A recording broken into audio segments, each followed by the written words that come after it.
Bayangkan canggihnya produksi sebuah mobil mewah. Semua komponen diperhitungkan dengan baik dan sangat presisi. Semua biaya, dari mulai bahan baku, biaya produksi di pabrik, biaya listrik untuk mesin, gaji pegawai, sampai distribusi ke konsumen, semua sudah diperhitungkan sebagai bagian dari ongkos produksi. Coba kita berjalan sedikit keluar pabrik. Lihat ke atas,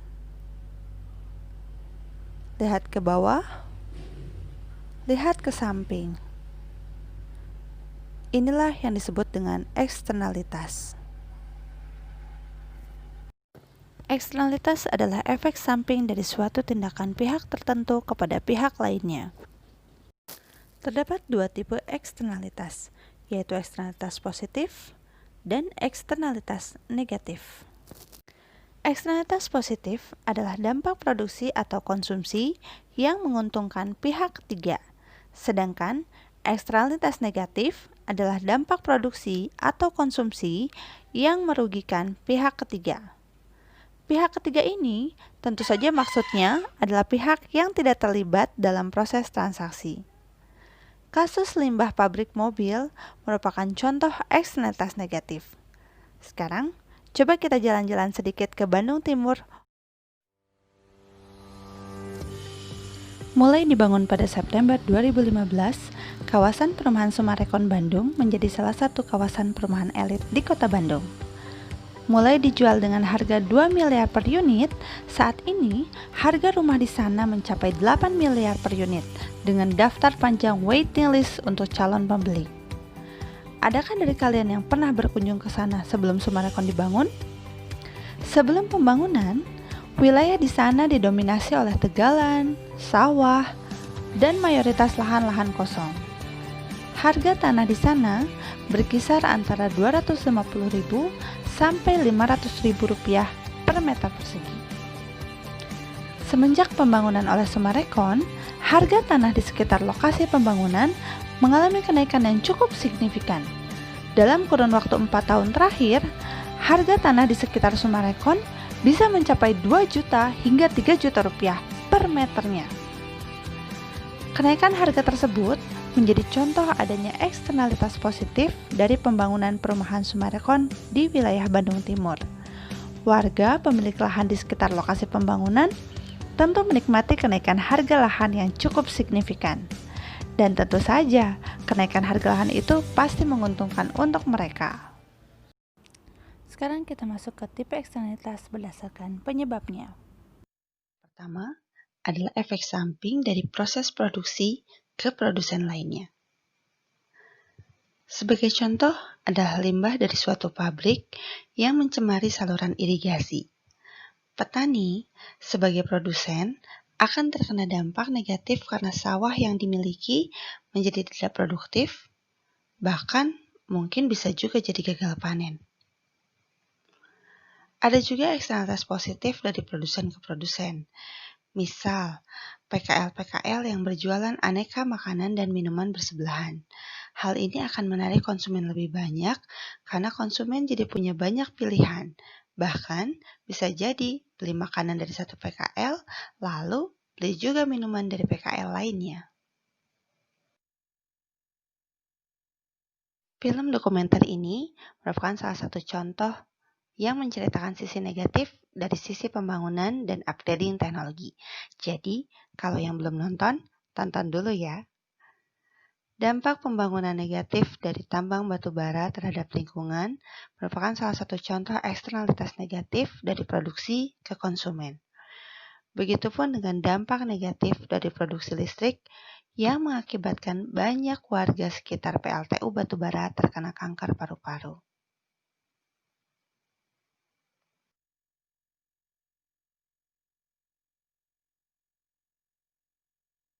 Eksternalitas berdasarkan penyebab yang ketiga adalah efek samping dari konsumsi ke konsumen lainnya. Contoh negatif eksternalitasnya adalah perokok pasif. Banyak pasien yang terkena kanker paru-paru justru karena merupakan perokok pasif. Tapi, ada juga kok eksternalitas positif dari konsumsi ke konsumen lain. Seperti misalnya pembangunan teras depan rumah yang membuat lingkungan sekitar jadi tampak lebih asri. Eksternalitas juga bisa terjadi sebagai dampak konsumsi ke produsen. Dampak positif dari konsumsi pendidikan dapat dirasakan bagi banyak sektor, salah satunya bagi dunia usaha sebagai produsen. Sumber daya manusia yang memiliki tingkat pendidikan tinggi tentu saja akan memberikan kontribusi yang signifikan dalam peningkatan hasil produksi.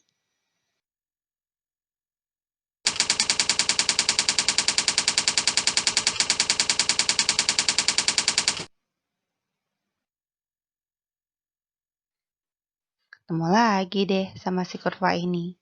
Pahami baik-baik saat ini karena di pertemuan selanjutnya kita akan menggunakan angka untuk perhitungannya.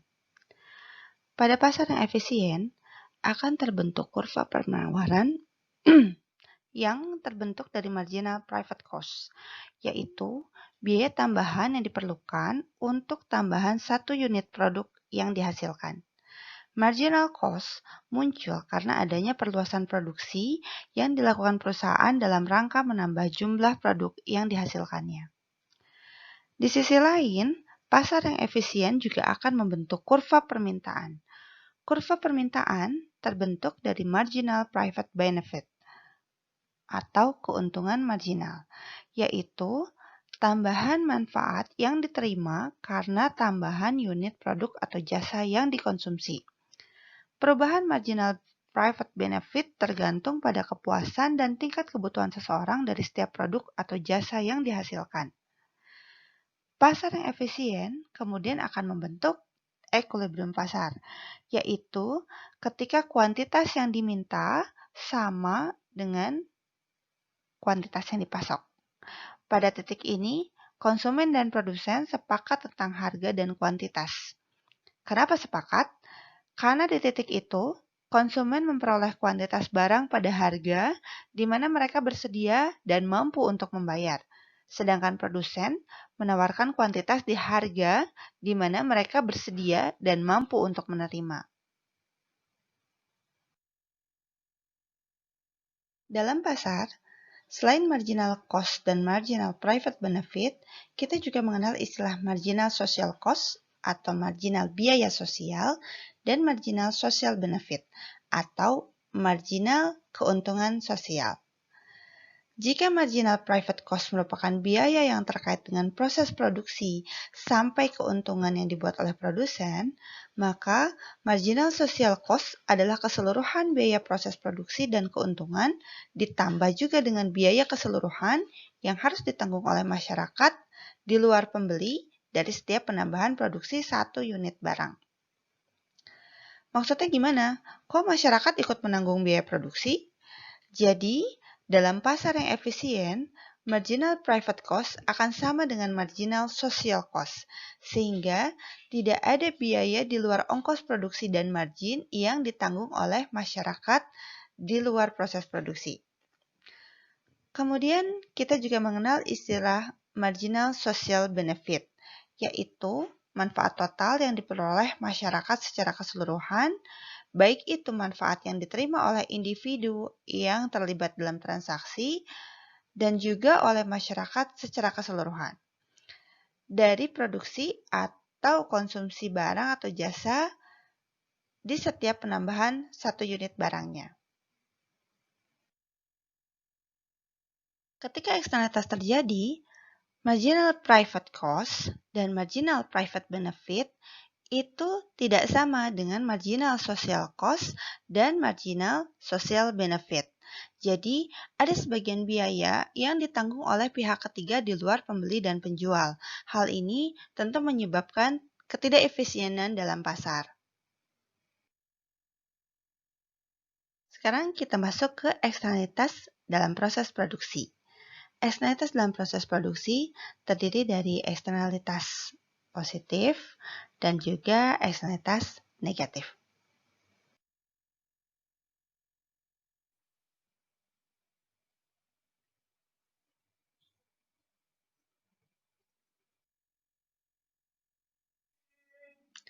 Dalam eksternalitas positif karena proses produksi, terdapat manfaat yang diterima oleh masyarakat karena proses produksi yang dilakukan.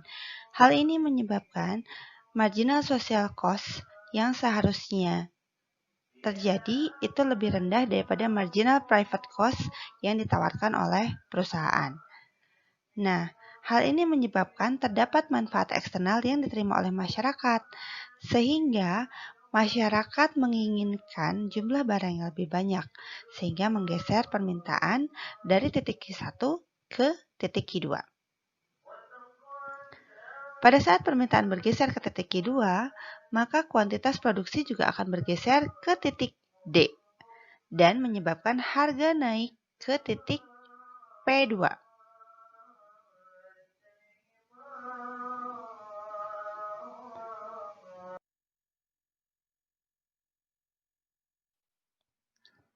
Karena ini adalah eksternalitas positif, tentu kita semua mau keuntungannya tetap ada. Kalau perlu, semakin meningkat. Tapi kita perlu melihat batas daya beli masyarakat yang terbentuk pada titik equilibrium pertama. Jadi, pada saat terjadi peningkatan harga dari P1 ke P2, masyarakat kembali akan menurunkan permintaannya dari Q2 ke Q1 agar harga kembali ke daya beli masyarakat dari P2 ke P1. Kalau begitu, maka welfare gain yang terbentuk dari eksternalitas positif akan menghilang.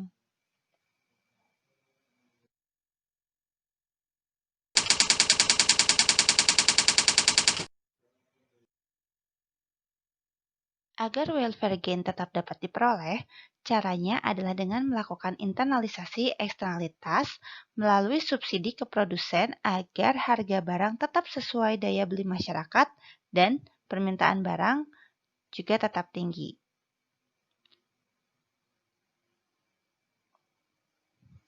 Dalam eksternalitas positif, pihak yang menerima manfaat eksternal sebaiknya tidak membayar kepada pihak yang menimbulkan eksternalitas. Jadi, pemerintah bisa memberikan subsidi Pigovian kepada produsen untuk menurunkan harga dari P2 ke P1 sesuai daya beli masyarakat. Subsidi Pigovian merupakan subsidi yang diberikan kepada kegiatan ekonomi yang menghasilkan eksternalitas positif. Dalam konteks eksternalitas produksi positif, subsidi ini merupakan upaya pemerintah untuk menurunkan harga agar konsumen sanggup membayar produk yang bermanfaat secara sosial dan mendorong peningkatan produksi. Sekarang kita masuk ke eksternalitas negatif dalam proses produksi.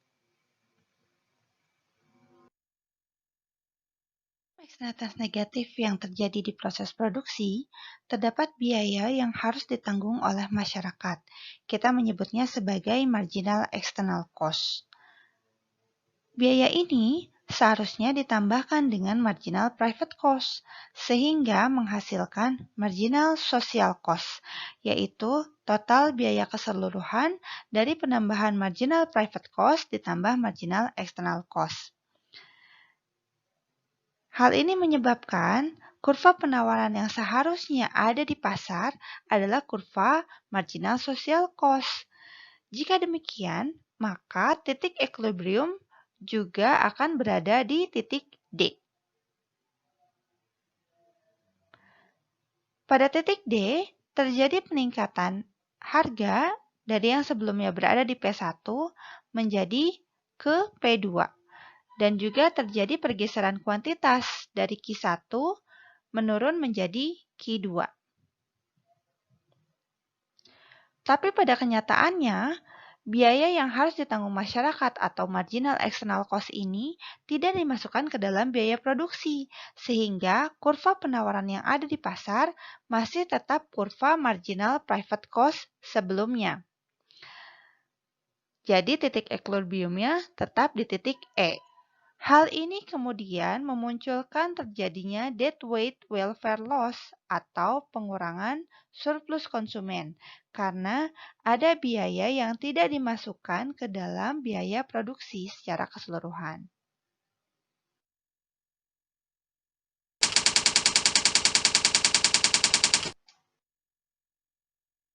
Cara memperbaikinya adalah dengan cara menginternalisasi eksternalitas dalam biaya produksi.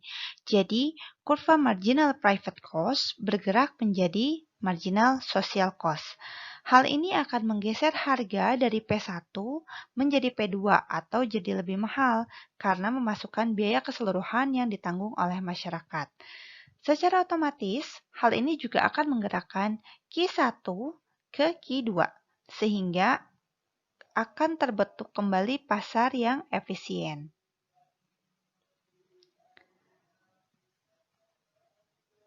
Caranya bagaimana? Caranya adalah dengan menerapkan pajak Pigovian, yaitu pajak yang dikenakan terhadap setiap kegiatan ekonomi yang menghasilkan eksternalitas negatif, yaitu berupa biaya sosial yang tidak dihitung dalam harga pasar. Pajak yang dikenakan tujuannya untuk memperbaiki hasil pasar yang tidak diinginkan atau tidak efisien, yang ditentukan dari besaran biaya sosial yang ditimbulkan oleh eksternalitas negatif. Jadi pemerintah diminta untuk melakukan perhitungan mengenai berapa besar biaya sosial yang terjadi dari proses produksi. Sekarang kita masuk ke dalam eksternalitas dalam konsumsi. Eksternalitas dalam konsumsi juga sama, terdiri dari eksternalitas konsumsi positif dan eksternalitas konsumsi negatif. Kita masuk terlebih dahulu ke dalam eksternalitas dalam konsumsi untuk eksternalitas konsumsi positif.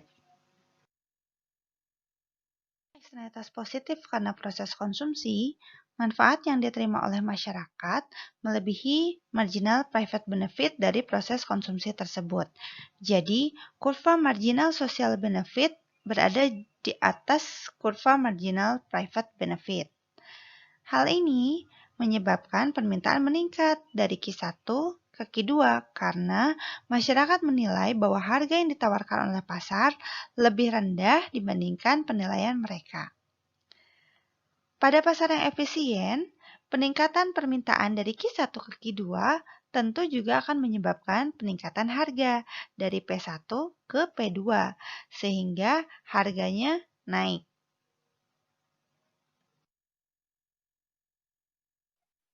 Masalahnya, terdapat daya beli masyarakat yang terbentuk pada titik equilibrium pertama, yaitu P1. Jadi, ketika terjadi peningkatan harga ke P2, kemungkinan masyarakat akan merasa keberatan, sehingga akan berpengaruh kepada penurunan kembali permintaan dari Q2 ke Q1, yang tentu saja akan menyebabkan kembali penurunan harga dari P2 ke P1.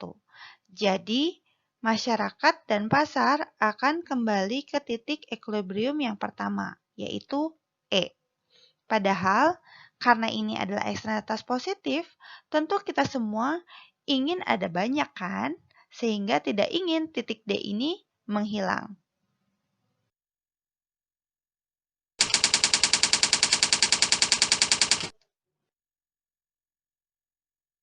Perlu ada cara untuk menginternalisasi eksternalitas.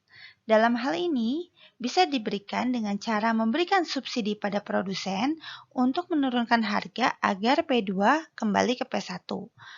Atau bisa juga dengan meningkatkan daya beli masyarakat agar bisa membeli dengan harga P2. Subsidi dari pemerintah ini disebut dengan subsidi Pigovian.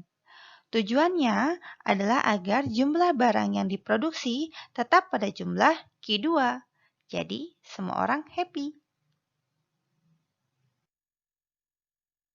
Sekarang kita masuk ke eksternalitas konsumsi negatif.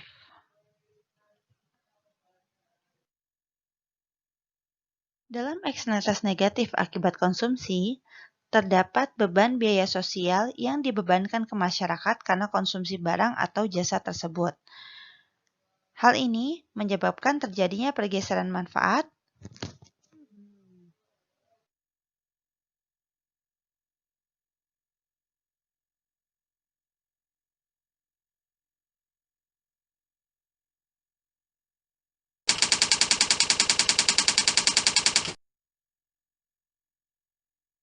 Cara untuk memperbaikinya adalah dengan menerapkan pajak Pigovian yang diperlukan untuk mengkoreksi kegagalan pasar yang terjadi akibat eksternalitas negatif tadi.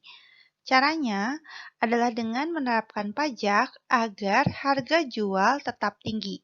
Jadi, proses internalisasi eksternalitas dilakukan untuk mendorong agar harga yang turun di P2 tetap naik berada di titik P1, harga yang lebih mahal. Tapi, pemerintah juga perlu menetapkan regulasi untuk menekan produksi yang dihasilkan. Jadi, pemerintah menentukan peraturan untuk menekan kuantitas yang diproduksi di pasar berada tetap di titik Q2. Jadi, lebih rendah meskipun harganya naik ke P1. Hal ini tujuannya adalah menurunkan kerugian akibat pengurangan surplus konsumen. Jadi, kerugian yang diterima oleh konsumen dan masyarakat secara keseluruhan bisa dihilangkan.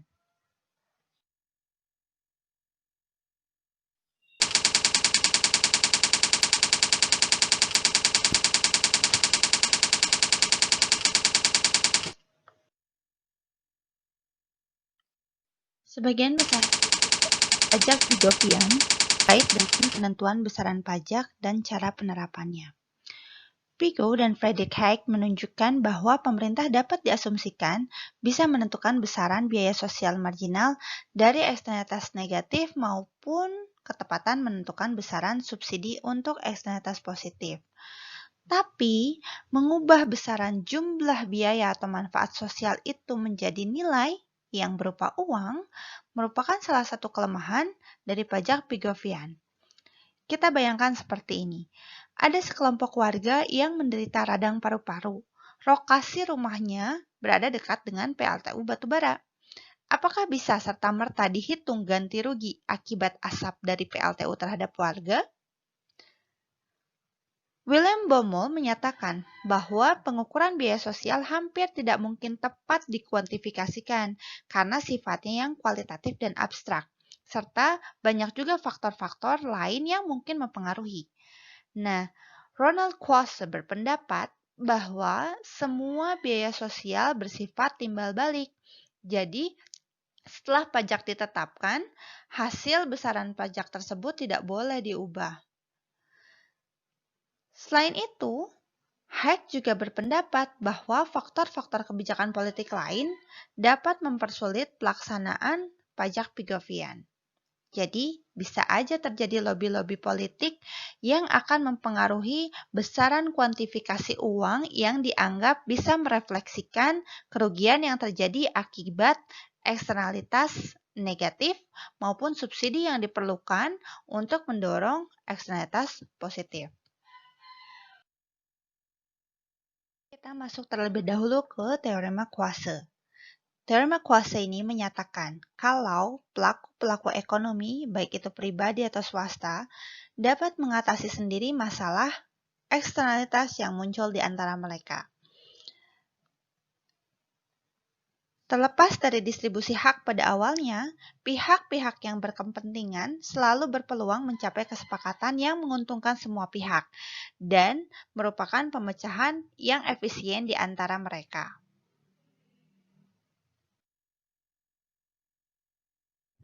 Coba kita bayangkan seorang YouTuber yang kontennya fokus pada pemandangan dengan drone sebagai alat rekamnya. Konten YouTube-nya fokus pada pemandangan di sekitar perumahannya. Di satu sisi, tetangganya merasa risih dengan drone yang berseliweran di atas atap rumahnya setiap hari. Tetangganya meminta dia untuk menghentikan penggunaan drone karena merasa terganggu. Apa yang akan terjadi selanjutnya? Oke, sekarang kita lihat kasusnya di sini. Pertama, kita kaji terlebih dahulu hak kepemilikannya. Ada hak penggunaan lahan oleh tetangga dan tentu saja hak penggunaan drone oleh YouTuber. Di sisi lain, kita kemudian melihat dua skenario mengenai nilai tambah bagi masing-masing pihak. Yang pertama adalah drone memiliki nilai tambah tertinggi. Skenario kedua, ketenangan yang memiliki nilai tambah tertinggi. Skenario pertama, pada saat drone memiliki nilai tambah yang tinggi bagi si YouTuber, namun hak yang legal adalah penggunaan lahan oleh tetangga, maka negosiasi yang akan terjadi adalah drone tetap terbang dan YouTuber membayar kompensasi untuk ketenangan tetangganya. Skenario yang kedua adalah terjadi pada saat hak penggunaan drone juga legal, karena kan itu termasuk ke dalam barang private. Dan drone memiliki nilai tambah yang tinggi bagi si YouTuber dibandingkan ketenangan milik si tetangga. Maka kemungkinan yang akan terjadi adalah drone tetap terbang tanpa kompensasi apapun pada tetangganya. Karena dilihat dari perspektif udara adalah barang publik. Jadi bebas untuk menerbangkan drone kemanapun yang dia inginkan. Skenario negosiasi ketiga adalah jika hak penggunaan lahan adalah hak yang legal dan berlaku, serta ketenangan memiliki nilai tambah tertinggi dibandingkan dengan penggunaan drone. Maka, jika seperti ini, tidak akan ada drone yang terbang karena itu terlarang dan YouTuber harus menyimpan drone-nya tanpa perlu ada kompensasi yang diberikan dari si pemilik lahan untuk ketenangannya. Skenario yang keempat terjadi bila hak penggunaan drone merupakan hak legal dan ketenangan bagi si tetangga memiliki nilai tambah tertinggi. Jadi tetangga ini akan mengupayakan bagaimanapun caranya untuk bisa mendapatkan ketenangan. Dalam skenario negosiasi yang keempat ini, maka tetangga akan memberikan kompensasi pada YouTuber untuk menerbangkan drone-nya ke tempat lain.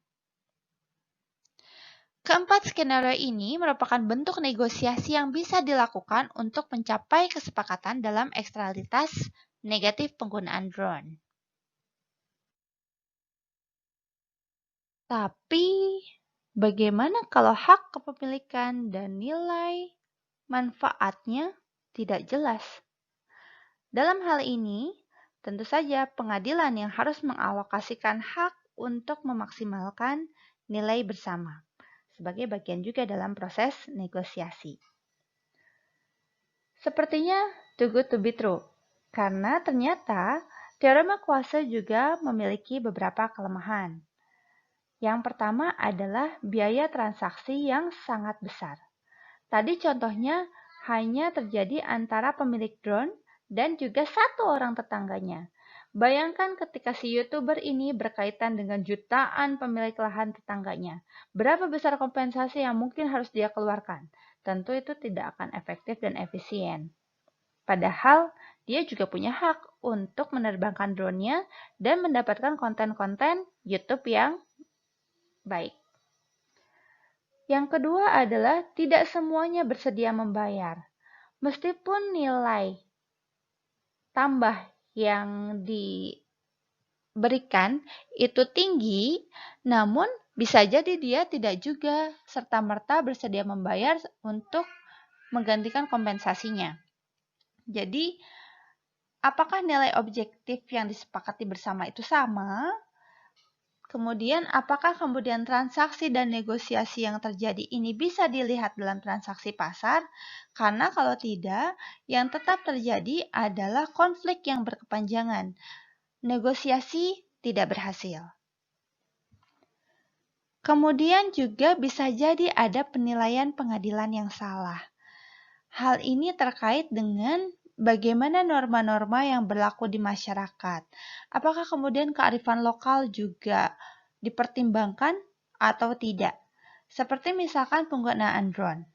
Apakah akan melihat hak penggunaan drone sebagai barang privat atau kemudian melihat hak ketenangan tetangganya ini sebagai hal yang perlu diprioritaskan terlebih dahulu? Dalam hal ini, judgement dari pengadilan juga bisa jadi tidak tepat karena kesalahan perhitungan atau mungkin ada tendensi politik lain yang mempengaruhi hasil dari pengadilan tersebut.